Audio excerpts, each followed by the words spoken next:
For too long, international work by local governments has not lived up to full potential because of over-reliance on an old business model of cultural diplomacy that is too tightly grounded in the notion that the United States had nothing or little to learn from other countries.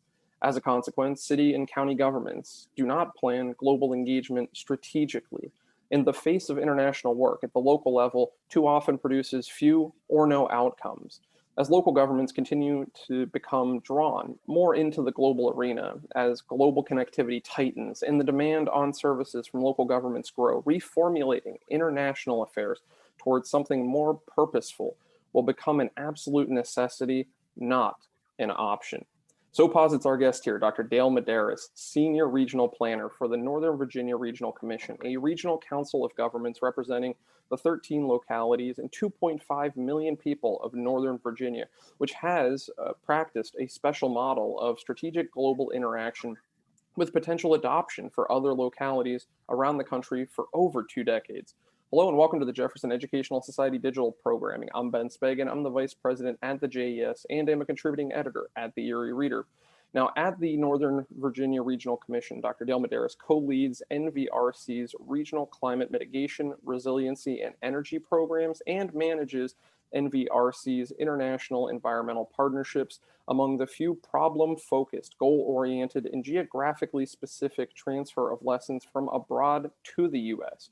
He helped co-launch the first formal climate and energy partnership between the 40 largest U.S. and European metropolitan regional councils, co-initiated the Transatlantic Climate Bridge, co-launched the Alexander von Humboldt Foundation Cities and Climate Network, and co-developed the Transatlantic Urban Climate Dialogue with the Free University of Berlin in Germany. Now, prior to working for NVRC, Dr. Medearis spent approximately 20 years at the Office of International Affairs, U.S. Environmental Protection Agency, Washington, as the program manager for Western Europe and urban environmental programs. He's been awarded fellowships to study urban and environmental planning in Europe from the Alexander von Humboldt Foundation, the Fulbright Commission, the European Union, and the American Council on Germany, and has taught courses on environmental policy and planning as an adjunct faculty at the University of Redlands, Virginia Tech University, and the Johns Hopkins University.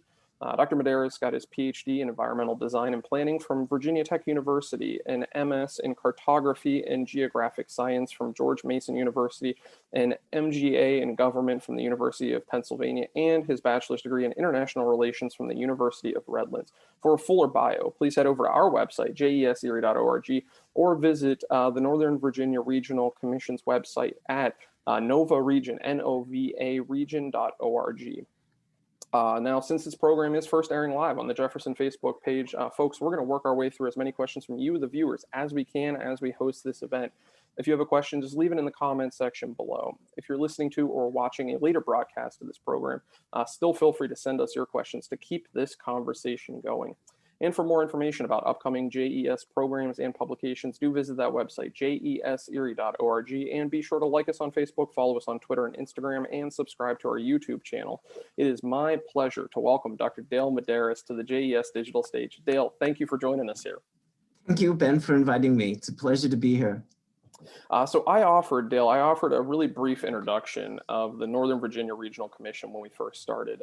When you meet people who ask what's distinctive or what's most important about NVRC, what do you tell them? It's a superlative group of people with whom I have the great privilege of working. And it's an amazing board of elected officials that share a vision of sustainability and global engagement, who've given me the opportunity to be able to work in this very, very special area. We're a tiny, small organization, but we punch way above our weight. So when you say tiny and small, what drew you to that? Because you've done big work and you're doing big work here. So what drew you to this organization away from some of the other things you had been working on in the past? Yeah, thanks for the question. So I was, before the Northern Virginia Regional Commission, I was actually in the Office of International Affairs at the U.S. Environmental Protection Agency, a big agency of back then over 17,000 people. And I had the privilege of working with the business model that I'll discuss a little bit later in this conversation, focused on taking innovations from abroad and applying them to U.S. cities, specifically in the context of the Brownfields program. And what struck me was the power of working at the local level, the change that was introduced to people's lives, and the just incredibly positive, nourishing contact with people in cities and in towns. And so I was fortunate enough to actually be a member of the NVRC board. First, I was a citizen volunteer for the city of Alexandria, and I had so much fun learning about the work, the important role of the NVRC, the mission, and its effect. And then also the opportunity to introduce a very special partnership that we started almost 22 years ago with a regional counterpart in Stuttgart. So it was this passion to sort of merge urban sustainability and lessons from abroad on the ground in my own backyard. And I had so much fun and liked it so much that I wanted to give it a go full time. And so I was lucky enough to leave the agency and come and start and work with this very, very special portfolio and this very special group of people. And so I want to get to asking day to day, what does this senior regional planner do? And I know this is a relatively new title for you, and you've had you've worn a few different hats with the organization. But for folks listening in, and they say, I've heard the term brownfield, but for right now, it's just I can't bring top of mind what those are. Environmentally speaking, since we're going to talk about some environmental issues, for those wondering, just, what is a brownfield? Why do these matter? Why are these part of a conversation? Give us that quick snippet, tidbit to catch us up to speed there. Yeah, so by day, I guess the simplest way of sort of clarifying what we do is that we're conveners. We have a staff of incredible experts, technical and policy specialists, but really what our specialty is, certainly with respect to my role, is that we tie together the experts of the region, the commercial, the research, the academic, the civil society, and of course the governmental institutions together. And we pull together data analysis and try to find movement towards some kind of application, some kinds of outcomes as they relate to expanding the amounts of installed solar PV capacity, helping promote resiliency in communities like Alexandria or Arlington by expanding the numbers of rain gardens and bioswales. So it's at the heart and soul really of an organization as small as ours. It's drawing together strategically the right groups of experts with the right data and the right analysis and then applying it. With respect to the broader sustainability issues, we're doing our best to address all the challenges that the rest of the country faces: extreme storm events, urban heat islands. We have a waste expert. We have just enormous, not just environmental, but also social and economic challenges. We're a prosperous region, but there are still food deserts within our region. There's suffering, so we have a huge public social services operation, or relatively. We have the opportunity to sort of merge, again, the environmental, the social, and the economic issues, and pull, again, the data, the reporting, the analytics, with the policy experts, the technical staffs, and come to agreement on resolving some of the more critical sustainability issues of our region. And I think you're speaking the JES language, because we appreciate the convening element. That's, I think, a little bit of what a lot of it about what our community-based think tank tries to do, and tries to get the community around issues and to pull experts from throughout the region and pull in experts like you into conversations of how can we share ideas? How can we be an incubator for ideas? How can we have discussions to all work toward bettering something? But your day to day, what does that look like? I'm just curious what you're working on most, because I want to dive into the piece you've written. But before we get there, all of the different things you're working on for the Northern Virginia Regional Commission. Yeah, so with respect to the special piece, the international, it's looking at ways in which we can change sort of the ways in which the old habit or the old practices of event-based engagement become more outcome-oriented.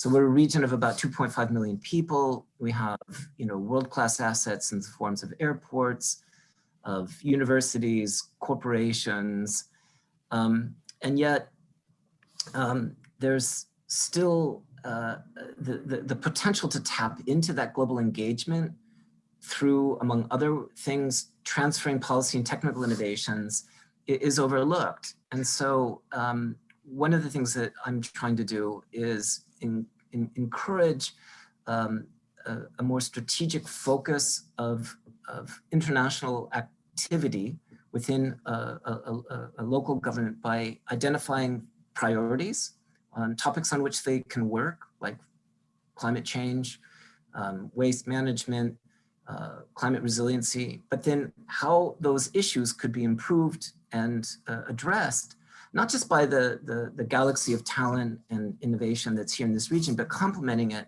through strategic insertion of things that other countries are doing really, really well.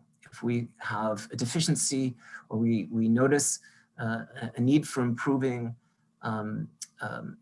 green infrastructure, what is it about stormwater assessment fees and impermeable surfaces that local governments in cities like Hamburg have adopted that we might be able to share with Alexandria? If we aspire to promote and strengthen the applications of renewable energy, what is it that cities like Stuttgart are doing that we could take and apply to help Arlington in the context of their own climate mitigation or sustainable energy programs?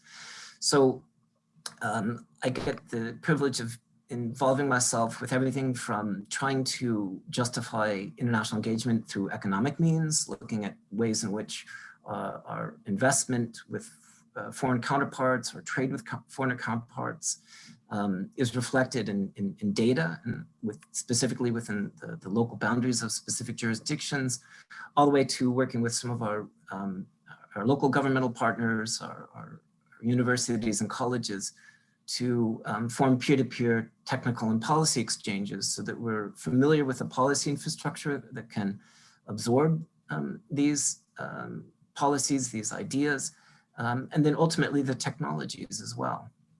And fascinating, exciting work. And I think that leads us right into the piece that I asked you to come here to talk about today because it caught my attention. In July 2020, you had co-authored a foreign policy for America's local governments, the Northern Virginia model. You acknowledge right up front in that piece that that's actually playing off of a July 14th article in The Atlantic. William J. Burns, the president of the Carnegie Endowment and former Deputy Secretary of State, argues for a reinvented U.S. foreign policy that connects a just domestic policy and strong foreign policy. And he wrote, this is the line that you quote, American foreign policy must support domestic renewal at home.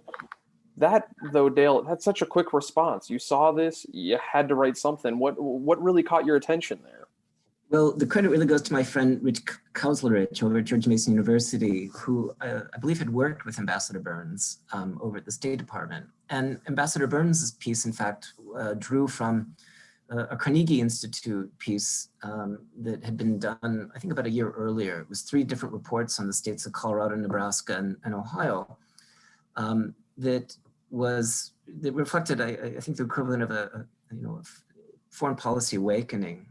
They realized that just far too much of their work was focused on the Pentagon or Foggy Bottom, the Departments of State or Defense, and that macro geopolitical security issues alone wasn't convincing enough people about the relevance of international engagement. There seemed to be a craving within this work to highlight how important international engagement is, but they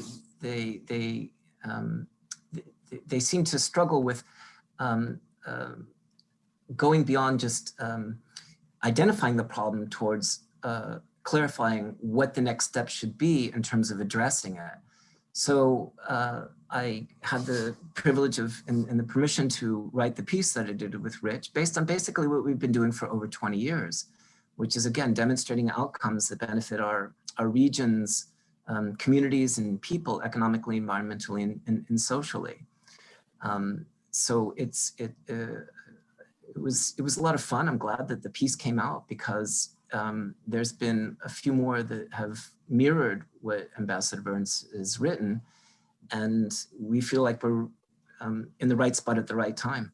Yeah, and Dale, what I really appreciate here is that you're not keeping Northern Virginia Regional Commission's secret sauce a secret. You're putting it out there and saying this is a model that can be adopted and scaled. And I want to get to that model, but before we do, what wasn't working or what's not working? Because you write in the piece, such a new foreign policy at the national level requires reinvention of how U.S. local governments engage internationally. So how are they commonly engaging? How had they been commonly engaging, and why is that not working today? Yeah, I think that there's just this anecdotally, and if empirically, there's a lot more information coming out. The old model of macro geopolitical focused cultural diplomacy it wasn't bringing results. It's a nice, useful, sort of, I guess, for lack of a better term, pleasant model, but there's a hunger, I think, among local governments to want to get engaged, but also in ways that allow them comfortably and justifiably to do it. There's still far too much of a stigma with international engagement. International engagement by local authorities is still sadly far too often characterized as frivolous, wasteful trips. And it hasn't connected enough to, again, the concerns of the middle class or the man on the street, which is, by the way, a term that George Marshall used in his introductory speech in '47 to launch the Marshall Plan, which was in part composed here in Northern Virginia. But the answer to the question is what was missing. It's outcomes and awareness about the importance, the necessity of working abroad. And this is what we've tried to correct. And it really seems like that exchange of ideas, and not to say it disparagingly, but it's just more than glad handing. It's more than meet and greets, and it's something that's productive, and it really it is studying lessons. And to learn that, I can't help but look at that date when you wrote this in July 2020 and acknowledge here we are, in the middle of a pandemic and other crises, and you actually write. The perfect storm of economic crisis, social unrest, and the COVID-19 reveals that the most U.S. cities and countries lag far behind many foreign counterparts in education, social inclusion, infrastructure maintenance, renewable energy, and public health. That's a lot of lagging in a lot of areas, but just broadly asking, what do you see as having chiefly led the U.S. to such a lag at this point? If anything revealed during these crises, now we have our attention focused on them. But what led to that? Because I can't think that that's an overnight lag. Yeah, I'm not really an expert. I'm not a political scientist. I'm an environmental planner. But what little I have read on the topic about, sort of the historical isolation of the United States, or the relative insularity of the U.S. economy. Global trade makes up, less than a third of the U.S. economy in places like Europe or France. It's north of 50%. So we've had the benefit for so long, I imagine, of being isolated, and that's I imagine has had some positive outcomes. But now in this whole new day and age in which we face of especially the need for global engagement, this lag I think is probably most apparent in our abilities within local governments to formalize some kind of programs that again string together a city or a region's commercial assets, research assets, educational assets, civil society assets that are global engaged, and then figure out how that constellation works to deliver some kind of benefit, economically, environmentally, or socially, to that particular community, to that particular local government. So I guess on the flip side of that, because you say, lagging behind many foreign counterparts in these areas, education, social inclusion, infrastructure, and renewable energy and public health. I heard you talk about, us in the US perhaps living in some isolation, but on the other side of that coin, how did our foreign counterparts get ahead or move progress more quickly? It's a really good question, and I wish I had an answer too. What we hear is when we talk with our counterparts across the pond, particularly in countries like Germany that seem to be doing so well in terms of addressing climate change or education, is that they'll confess they're human too.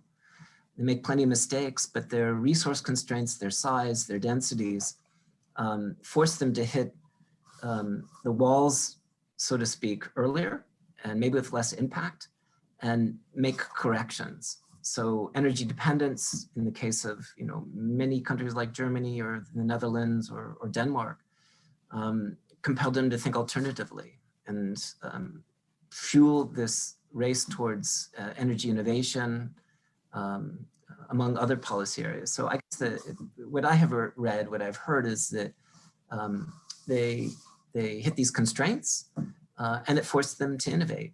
Necessity is the mother of innovation. And I think we're sort of in a similar position now. We're really starting to recognize in energy and climate and other areas our limits, that the past hasn't been as sustainable as we have imagined. And we're opening ourselves up now to innovation, not just domestically, but also globally. And really a time that our attention's being focused on it, that we're now looking at it, like you said, the perfect storm of crises to call our attention to this and now begin to address it. So it's not as if we can't catch up or won't catch up, but what do we do in the moment, and how do we take advantage of that now that we can have that moment of reflection and evaluation, and also reflection and evaluation of what other countries are doing, what our foreign counterparts are doing. And when working with foreign counterparts in perhaps the old model or current model that other communities are looking to shift, that local governments rarely, and I'm quoting you here, rarely apply filters to prioritize the international partners with whom they work or identify local issues that global engagement can address. Why? And what do you mean by filters? Yeah, so I guess in this sense, what I mean is that it's important to always get to yes, but it's equally important to determine what you're not going to do, because far too often international engagement at the local level has been kind of like bad parenting, always saying yes to everything. And at some point you have to prioritize what you're going to do and what not. And so for us, the most logical place was, okay, how do we overcome the cynic or the skeptic that doesn't believe in any of this engagement? And the compelling place to start was, well, okay, we'll start with what lessons that we can take from overseas and apply to our benefit. So the operative term in this case would be unilateral transfers of lessons. Start right there. Don't worry about what you can do to save the world. First and foremost, focus on the imperatives, the priorities of a local government. It's waste collection, it's the public health, it's education, it's renewable energy, it's mitigating the effects of global pandemics. And the extent to which then there's room to adopt a lesson and make whatever policy priorities you have established in that local government open to adopting something from abroad, that's a logical place to start. It's a big planet, there's lots of issues. If you start with exporting knowledge, you're gonna run suddenly into this trap of what country, what do you help with, because local government resources are constrained. And then of course you're gonna be challenged by the issue of how do you determine outcomes? What determines success if you're gonna give a local government's expertise to some other town, county government abroad. So for us, the first filter was, okay, we'll start with unilateral transfers. Then a second filter is we're a globally engaged region. We have lots of companies that have their global headquarters in other countries like VW or Rayhau or Lidl or Airbus. And so a logical place to start, because I guess the serious current form of international engagement at the local level is in economic development departments. And so building on how they operate seemed like a natural next step in terms of prioritizing how we engage. So we work with a handful of countries that not only offer us innovations and opportunities to do things better, but because they're also invested in us. So countries like Switzerland, Germany, and Canada, and the Netherlands. And then finally, a third filter is, we're a small agency, but we have a lot of counterparts working on renewable energy, on climate resiliency, on public health, in not just other governmental institutions, but other civil society organizations, volunteer groups, businesses, and we want to draw from that. So wherever their international work converges with the sort of the first two filters that I just shared with you, that's sort of like the perfect Venn diagram for how we determine how we work. And then it's imperfect, it's in need of refinement, and we're always looking for ways to tinker and manage it better, but it seems to be pretty helpful to us in terms of justifying how we can start an international program. Well, and I think benchmarking the success is having a metric or a set of metrics to understand what success is looking like. That way, if it's not working, you can pivot. I sort of think of the FDR strategic planning model. Number one, do something. And number two, if it's working, do more of it. Number three, if it's not working, do something else. Sometimes it doesn't have to be terribly complex, but we want these, metrics in place to know what success looks like. Is something working? Is it benefiting? Because I think back to what you had mentioned earlier from the term coming from Marshall of the everyman, or man on the streets. That these are things that are impacting the everyday person, and I think that helps connect an audience to think about foreign policy in a way that they understand how it impacts their life. Because I don't know that a lot of people wake up in the morning thinking about foreign policy and how it impacts their day to day. Am I wrong? Do you run into people that say every day I wake up and I think about foreign policy and how it impacts my day to day? Or the average person isn't necessarily thinking like that? Yeah. No, they're not. I think what in a perfect world, what we would have is room for both, engagement, substantial portions of whatever international engagement by local government internationally are allow for the import of innovations, and then also some level of engagement that allow us to help others. But for the moment, it's just too difficult to balance those two. And I think it's easiest to start first with, here's something that's going to help address an educational need in a particular city. What is it that we can learn about workforce training or vocational training through our counterparts in Stuttgart or in Hamburg or in Berlin that will help us in our schooling or in our educational processes? If we have an issue or a challenge with again, climate mitigation, what is it about the policies, the programs of a city like Hamburg or Frankfurt that we can learn from and apply that helps us make our buildings more energy efficient, or accelerate the applications of solar renewable energy? Always asking the fundamental question, what is there that can come out of this engagement with these handful of priority countries that potentially offer us? And then just start there, and not worry, at least for the moment, with exporting knowledge. Practice a little bit of almost selfishness and say, look, We have these deficiencies. We know it because when you benchmark using whatever metrics or indicators, greenhouse gas emissions per person, um, opiate deaths per person, vehicle miles traveled per person, what is it that we are deficient in using these benchmarks when we compare ourselves against, again, a town like Berlin or Munich, and then work from there?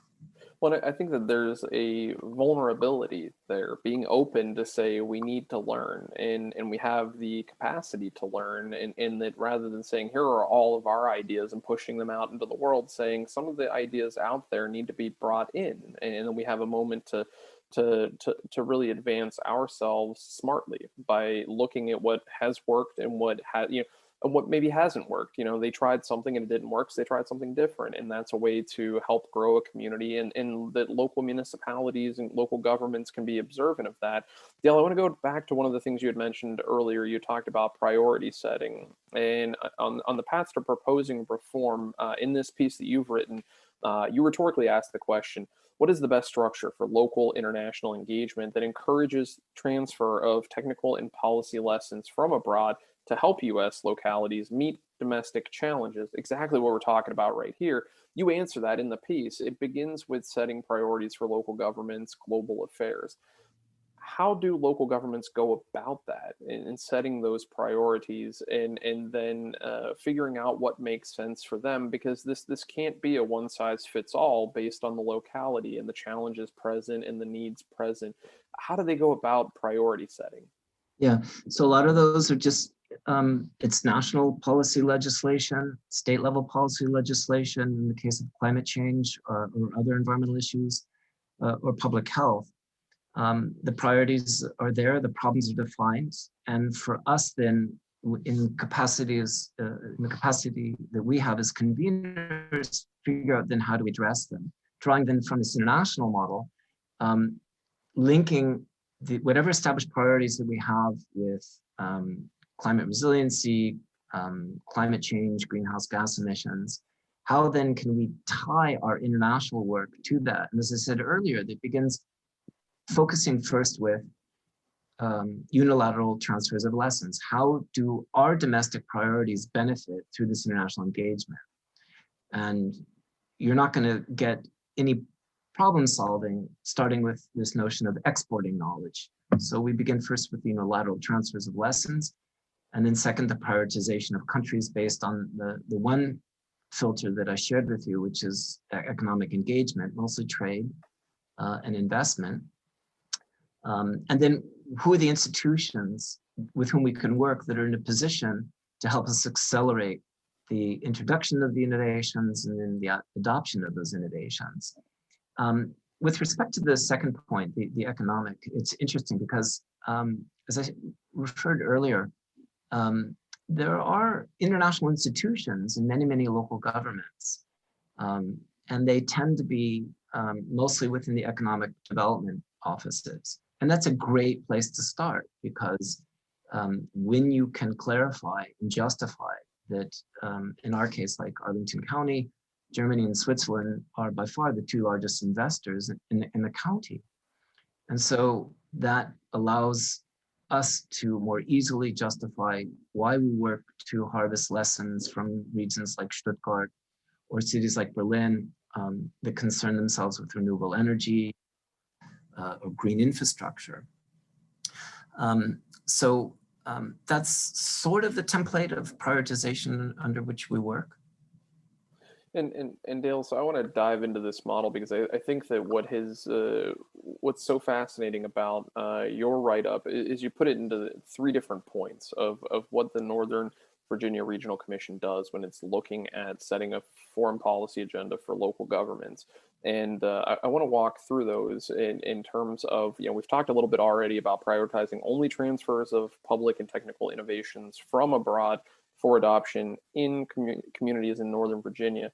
Tell me a little bit more about that, and I'd follow it up with, when you go to places to work with them to say we want to import How do you begin that dialogue? Is there an expectation of give and take? You know, we're going to take something in. What are you giving us? What are they getting in return? Or is it just the idea of knowledge sharing and idea sharing? So let's start there, and then we'll go on to those other 2 points. Well, that's a really good question, and that's a virtue of working with these economic connections, and why I think it is so vital and important to clarify the importance of these economic connections, especially at the local level.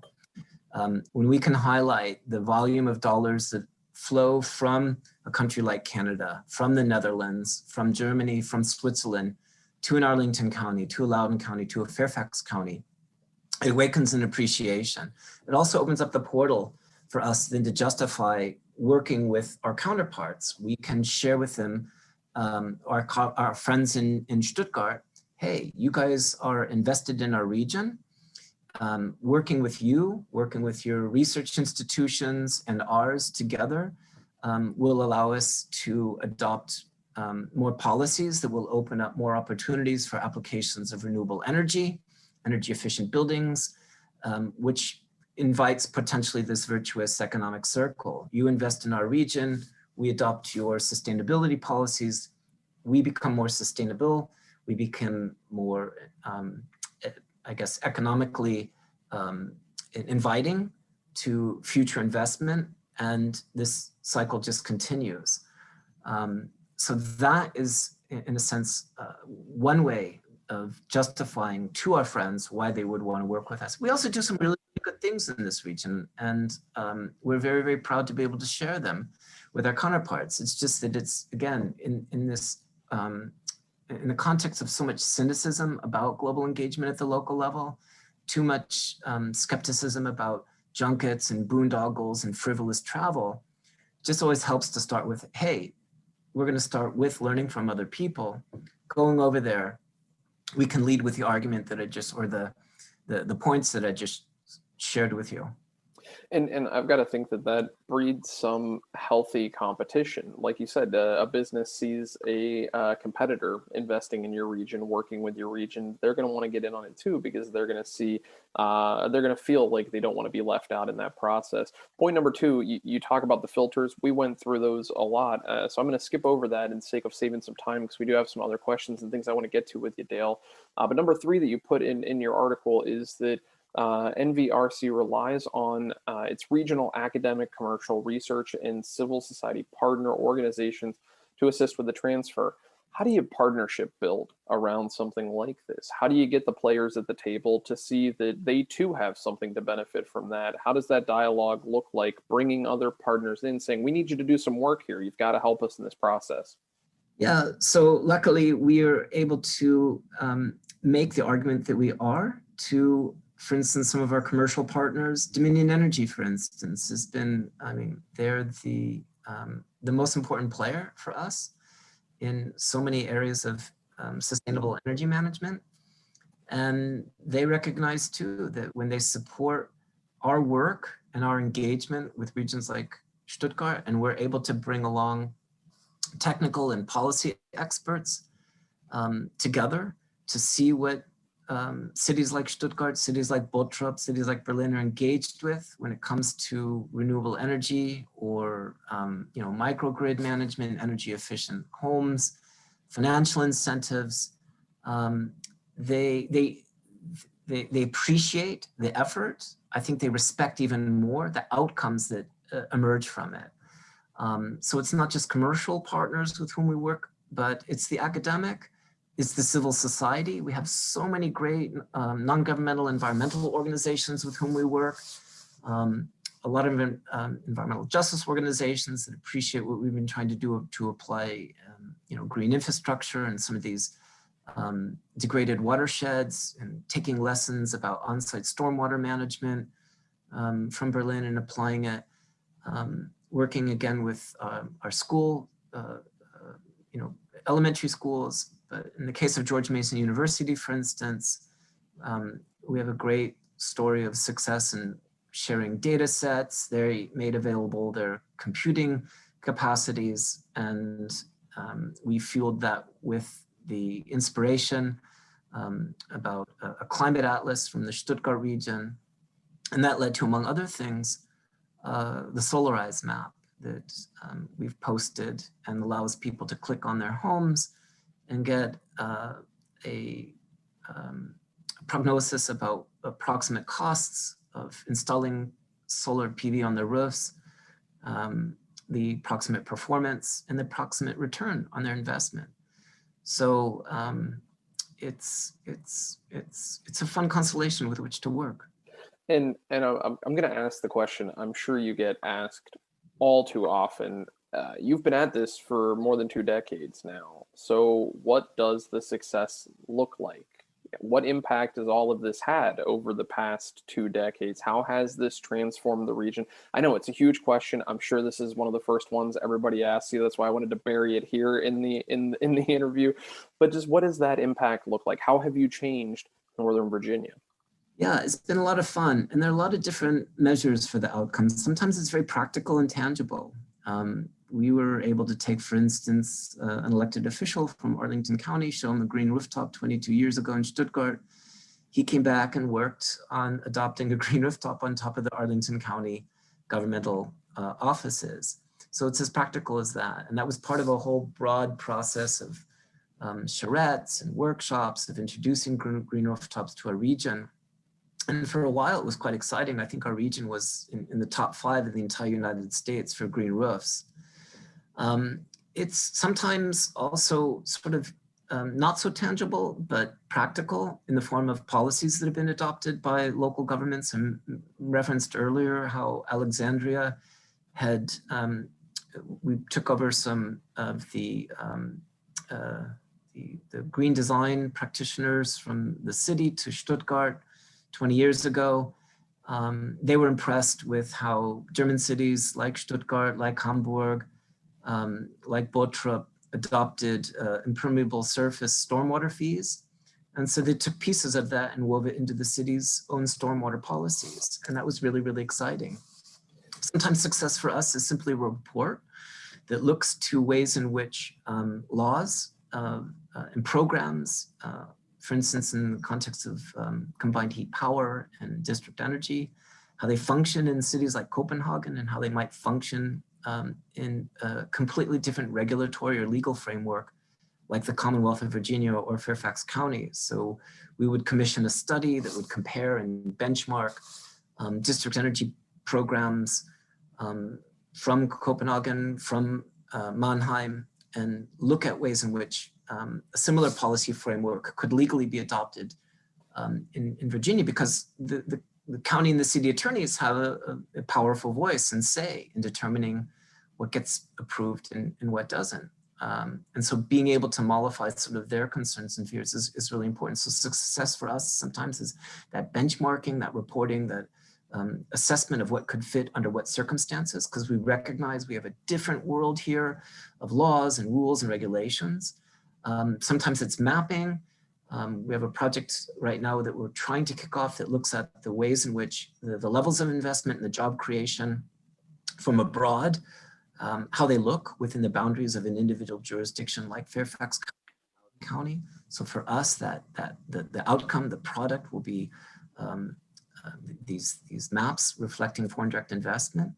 Other times it's stringing together events towards outcomes. So success will be calling to the attention, for instance, of our state level representatives, our federal level representatives, the importance of this kinds of conversations. So we'll work with George Mason University and do webinars with our congressional representation and highlight and get them to start talking about how important this type of strategic engagement is, that it represents really a different model. It's not the old cultural diplomacy of the past.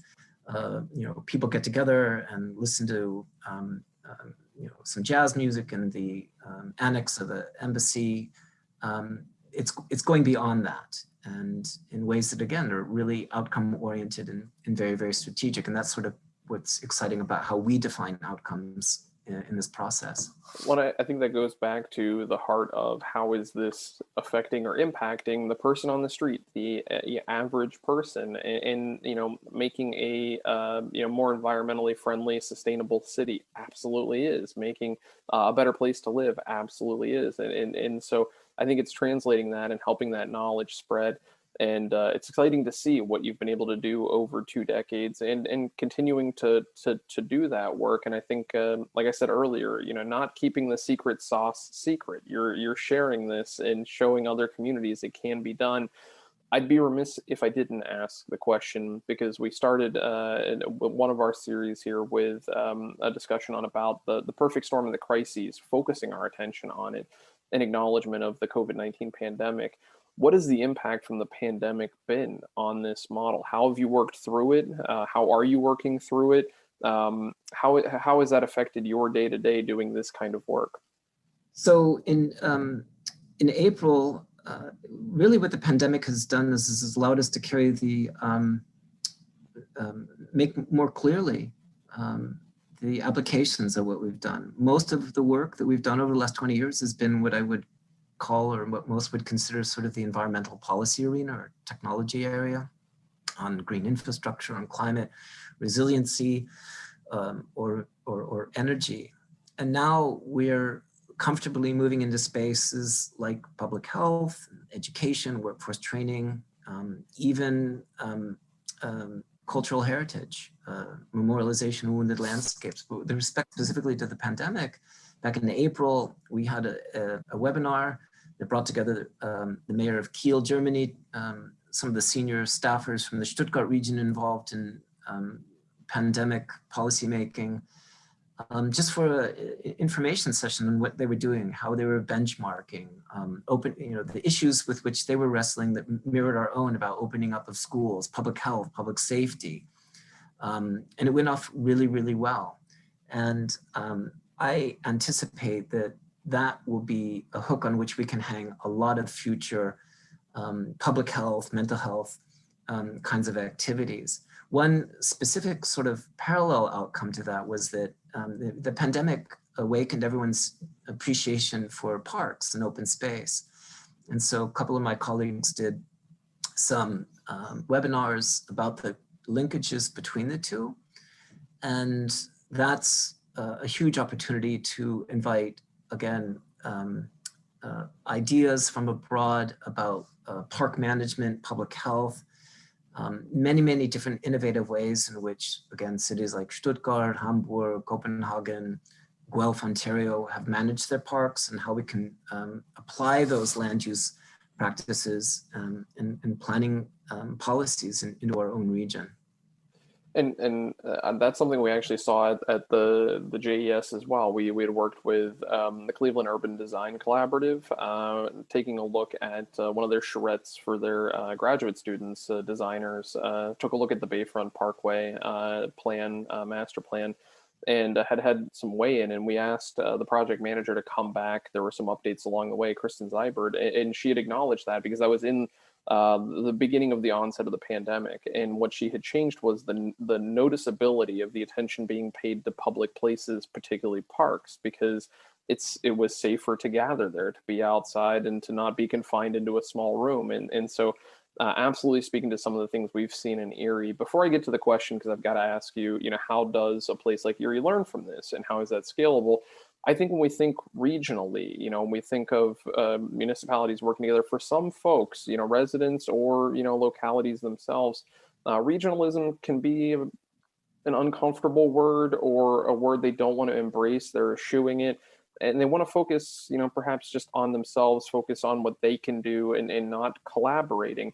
How have you gotten the region to the table? And when other people are looking at this model, how are you coaching them up of how do you get the buy-in to change the idea that regionalism's a bad word, or something we don't want to embrace? Yeah, success fuels success. And I think with respect, again, to the international work that we've been discussing over the last hour, is that people are beginning and have recognized that when we work globally, and the ways in which we work globally, is strategic, and it's oriented to not be a burden. It's not going to be a detraction from staff or government services. It's going to be an enhancement. There's outcomes. These outcomes improve the performance of local government, and they improve, they're profitable. Alexandria Wastewater is working with the Austrians to adopt an innovative nitrogen extraction technology, because it works, and it saves them money. And so if you work with that mantra, especially at the regional level and in the context of economies of scale, because we're bringing together people with similar concerns and sharing with them common approaches that have worked, it's the recipe for a win-win situation. So regionalism is never easy. There's certain institutional structures that complicate it. But in this case, I think what we're seeing is that if you're able to bring change that's positive in the ways in which a city like Alexandria manages its energy or its environmental programming, that those similar kinds of lessons have a very, very strong chance of being adopted in Loudoun County and in Fairfax County. I'm not so familiar with the regional structures in Erie, Pennsylvania. I know from my own past work in the Great Lakes region, though, that there are incredible things that Buffalo adopted, Chicago, Detroit, from other countries, had the privilege of working on some of those projects. And one of the things that I think was common to the success of adopting adaptive reuse programs in Buffalo or in Chicago was a chapter from our work, which is regional partners. University of Buffalo School of Design had a hand in helping a lot of the brownfields redevelopment initiatives of the South Buffalo redevelopment program, where they were taking lessons from the Ruhr Valley. Same thing with Chicago and Detroit. The academic, the research institutions, the schools of planning and architecture were all involved. And I think that that's an ingredient that Erie County might consider in this regional context, is how can the region's academic institutions help you figure out how an international strategy can work, be most outcome oriented and best tailored to meet the needs of whatever you identify as your environmental, social, economic priorities. And so when you're talking to other places that say your model is up for adoption, that they're welcome to use it and begin to tailor it, how do those conversations go when somebody says, like, really, we're seeing the success that you're having in Northern Virginia, how do we do it? How do you get another locality started to take your model and run with it, so to speak? Well, first I'd caution them that it's not just as simple as add water and stir. It takes work, but I always lead with our business model is unique because it's grounded in this very commonsensical approach of outcomes first. We don't want to be a distraction. We don't want to be seen as boutique. We don't want to take resources from whatever it is that you as a local government have devoted towards your work on renewable energy, on public health, on transportation, on climate resiliency, on economic development, just the opposite. We are going to frame an international conversation that helps you.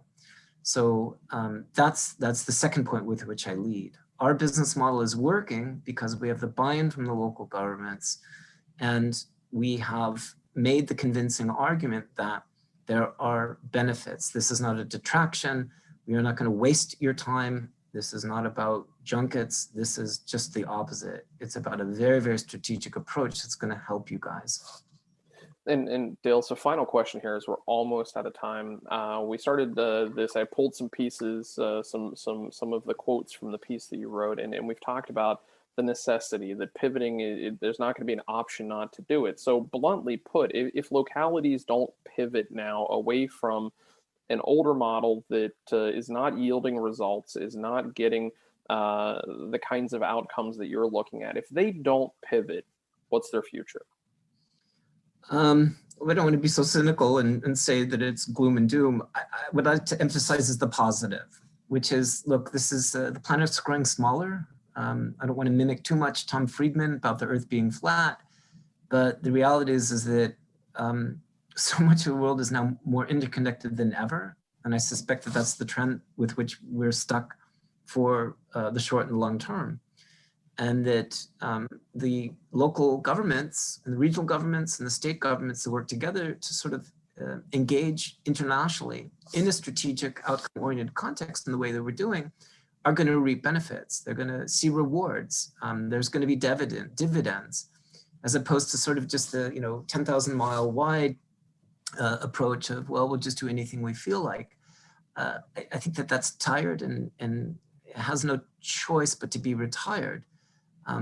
This new form of global engagement and the need to look at ways in which we can learn from the public health, the environmental, the economic development successes of other cities is really important. And again, just emphasize over and over, be strategic, because already what I'm seeing and what I'm hearing about is this phenomenon of network fatigue. There's a number of globally engaged networks supporting local sustainability.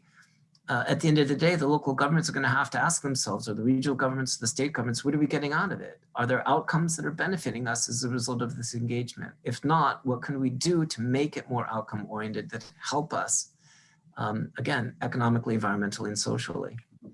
I think if anything, we can't look to yesterday's solutions to today's problems and think that tomorrow is going to be different. And I think this has been such an exciting conversation.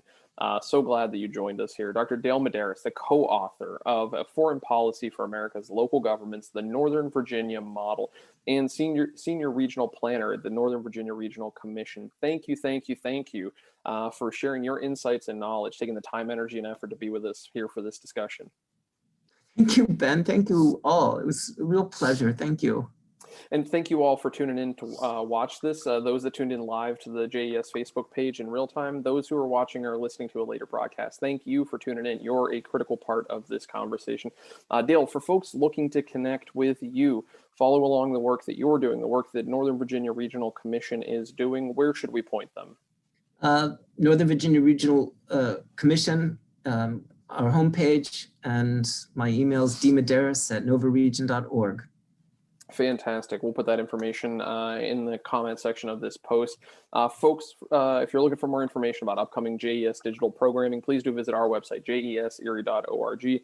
There you'll find videos of past presentations available to stream on demand. You'll find publications, including reports, essays, and timely writings, as well as other information about upcoming discussions and projects that the JES is working on. And of course, be sure to like us on Facebook, follow us on Twitter and Instagram, and subscribe to our YouTube channel. For the Jefferson Educational Society, I'm Ben Spegg, and be safe, be sound, and thanks for listening and learning with us.